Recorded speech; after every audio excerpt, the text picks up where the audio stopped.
Total blind था, आज पहली बार देखने लगा है। मीम मटेरियल इस वीडियो को तो आप सभी ने देखा ही होगा, बट इन रियलिटी ये कोई मीम नहीं बल्कि पंजाब में फैल चुकी कैंसर से भी बुरी बीमारी है। पंजाब में आज 11 साल पुरानी बीमारी का इलाज हो या फिर एड्स, इवन मरे हुए लोगों को भी सिर्फ 2 मिनट में जिंदा कर दिया जा रहा है। पंजाब में रहने वाले आज 10% से ज्यादा सिख क्रिश्चियंस में बदल चुके हैं। याद दिला दूं आप सभी को कि ये वो ही सिख हैं जिनके गुरु गोविंद सिंह के 6 और 8 साल के बेटे ने धर्म परिवर्तन को अपनाने के बजाय जान देना सही समझा था। पंजाब के तरनतारा में पिछले 10 सालों में क्रिश्चियन पॉपुलेशन 102% तक बढ़ चुकी है। वहीं कांग साबू विलेज में 10% सिख्स ऑलरेडी क्रिश्चियनिटी को अपना चुके हैं। आपके मन में भी सवाल आ रहा होगा कि आखिर ऐसा हो क्यों रहा है, तो इसके पीछे इन्वॉल्व है एक बहुत ही बड़ा सा नेक्सस जो इन सिखों की मजबूरी का फायदा उठा रहा है। ये नेक्सस पहले तो इनकी मदद करते हैं और बाद में उनका धर्म परिवर्तन करवा देते हैं। इस काम को अंजाम देने के लिए जो हथकंडे इन्होंने अपनाए हैं वो काफी अजीब है मगर सक्सेसफुल हैं। यहाँ पहला सवाल आता है कि आखिर इन लोगों को फंड कौन कर रहा है, क्योंकि इनके इवेंट्स में लाखों की भीड़ लगती है।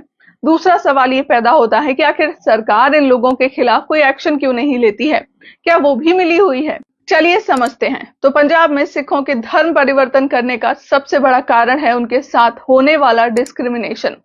जी हाँ, सुनकर थोड़ी हैरानी होगी आपको कि जिस धर्म का जन्म ही भेदभाव खत्म करने के लिए हुआ था, वो आज खुद कैसे इस चीज का शिकार हो सकते हैं। और ये मेनली दलित, वाल्मीकि, हिंदू और मजहबी सिखों, यानी कि वो सिख जो पंजाब के माझा इलाके में रहते हैं। ये गांव बॉर्डर इलाके में आते हैं। कुछ इलाकों में तो हालात इतने खराब हो चुके हैं कि इन सिखों के लिए अलग अलग से गुरुद्वारे बनाए जा रहे हैं। इन्हें नॉर्मल गुरुद्वारों में जाना अलाउड तक नहीं है। और इसी का फायदा उठाते हैं यहाँ पर क्रिश्चियंस। वो उन्हें यकीन दिलाते हैं कि देखिए, आप सभी के साथ तो आपके ही धर्म में भेदभाव हो रहा है, आप क्रिश्चियनिटी को अपना लो, हम हमेशा आपके साथ खड़े रहेंगे। इसीलिए ही ये जो सिख हैं वो धर्म परिवर्तन के बाद भी अपना नाम नहीं बदलते हैं और पगड़ी भी पहनना जारी रखते हैं। इन्हें क्रिप्टो क्रिश्चियन या फिर पगड़ी वाले क्रिश्चियंस कहा जाता है। जो नेक्स्ट स्ट्रेटेजी होती है वो होती है फेक ट्रीटमेंट करवाना, जिसके लिए आज पंजाब के चर्चेस में जगह जगह पर चंगाई सभा लगाई जाती है। इनके पर्चे भी बांटे जाते हैं। इन पर लिखा होता है कि आपका इलाज मुफ्त में होगा। साथ ही ये भी मेंशन किया गया होता है कि खाना मुफ्त में मिलेगा। बस यही बात सुनकर भीड़ लाखों में आ जाती है। इन लाखों लोगों के आगे चमत्कार दिखाए जाते हैं, जादू दिखाए जाते हैं, जहां गूंगे बोलने लगते हैं, मरे हुए जिंदा हो जाते हैं।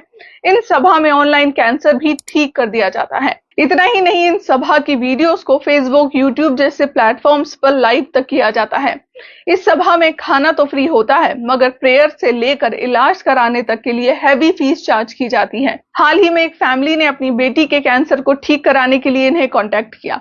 चर्च ने सबसे पहले यही कहा कि अगर बेटी को सही करवाना चाहते हो तो पहले 80,000 रुपए दो और प्रेयर करवाओ, फिर खुद का धर्म परिवर्तन कर लो। बेटी की जिंदगी के लिए परिवार वालों ने वो सब किया जो चर्च वाले बोलते गए, मगर बेटी बची नहीं और अंत में घर वालों के पास पैसे भी नहीं थे, तो चर्च के पास्टर ने अंतिम विदाई पर लड़की के लिए प्रेयर तक करने से मना कर दिया। इसके अलावा मनदीप का केस तो और भी ज्यादा हैरान करने वाला है। मनदीप की मां को इन चर्च वालों ने यकीन दिलाया कि आपके तो कर्म बहुत ही अच्छे हैं, आप तो जन्नत जाएंगी, मगर जन्नत में आपका घर तो है नहीं, इसीलिए आपको वहां जमीन खरीदनी होगी और उसके लिए आप हम लोगों को पैसे दो। मनदीप की माता ने दे दिए।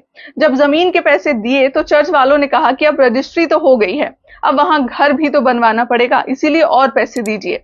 इस तरह मनदीप की मां से बहुत सारे पैसे लूटे गए। सिखों का क्रिश्चियनिटी में कन्वर्ट हो जाने का अगला बड़ा कारण जो है वो है लालच।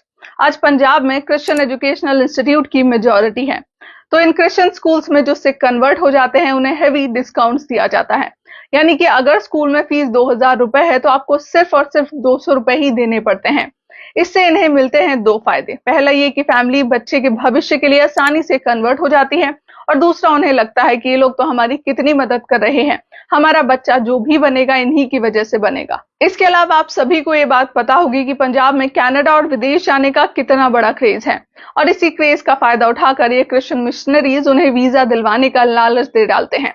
मगर यहाँ भी स्कैम है, क्योंकि ये वादा तो लाखों लोगों से करते हैं मगर वीजा दिलवाते हैं 1 या फिर 2 लोगों को। हैरानी तो आपको ये जानकर होगी कि पंजाब पुलिस भी सरकार से नहीं बल्कि इनसे ही वीजा लगवा रही है। इसके अलावा जो लोग बचते हैं उन्हें ये लोग डायरेक्टली पैसे देकर कन्वर्ट कर ले रहे हैं। ये मोस्टली वो लोग होते हैं जिनकी आर्थिक हालत कुछ ठीक नहीं है। CNN ने कुछ साल पहले इस बात का खुलासा किया था। अब सवाल यहाँ से ये आता है कि जब लाखों रुपए लोगों को ऐसे ही ये लोग बांट रहे हैं तो आखिर वो पैसे आ कहां से रहे हैं? तो ये पैसे वेस्टर्न कंट्रीज से भिजवाए जा रहे हैं डोनेशन के नाम पर। एशियन समाचार की एक रिपोर्ट ये दावा करती है कि हर साल 10,000 करोड़ रुपए की फंडिंग भेजी जाती है हमारे देश में कन्वर्जन के लिए। इसीलिए ही अब सरकार ने कई सारे एनजीओ को स्कैनर में डाल रखा है, तो वहीं कई सारे एनजीओ पर तो बैन तक लगा दिया है। हालात तो आज ये बन पड़े हैं कि पूरा यूट्यूब जीसस के टेप से भरा पड़ा है। इसके अलावा कुछ लोग तो जीसस की आरती तक पोस्ट करके डाल रहे हैं। पूरा पंजाब आज यीशु के गाने गा रहा है। ज्यादा से ज्यादा लोगों तक रीच जाए, इसके लिए ये लोग एक्टर्स तक से अपना प्रमोशन करवाते हैं। इनका नेटवर्क इतना तगड़ा है कि आज ऑल ओवर पंजाब 65,000 से ज्यादा पेस्टर डिप्लॉयड हैं। पंजाब के आज हर गांव में लगभग 2 से 3 परिवार ऐसे हैं जो ऑलरेडी कन्वर्ट हो चुके हैं। आए दिन पंजाब में चर्च बन रहे हैं, यानी कि मिशनरीज की पूरी तैयारी पंजाब को क्रिश्चियन स्टेट बनाने की है। पंजाब में इतनी बड़ी साजिश चल रही है, मगर फिर भी सरकार कोई ठोस कदम नहीं उठा रही है। उल्टा सरकार खुद इन पेस्टर्स की गुणगान कर रही है ताकि उनका वोट बैंक सुरक्षित रहे। आज पंजाब में क्रिश्चियनिटी की रूट इतनी ज्यादा फैल चुकी है कि इन पेस्टर्स ने अपनी पॉलिटिकल पार्टी तक खड़ी कर दी है। जल्द ही पूरा पंजाब अगर क्रिश्चियनिटी में बदल जाए तो हैरान मत होइएगा आप लोग, क्योंकि असल में ये मिशनरी यही करवाना चाहते हैं। देखने वाली बात है कि हमारी सरकार नींद से कब जागती है। फिलहाल के लिए मेरी तरफ से इस वीडियो में बस इतना ही।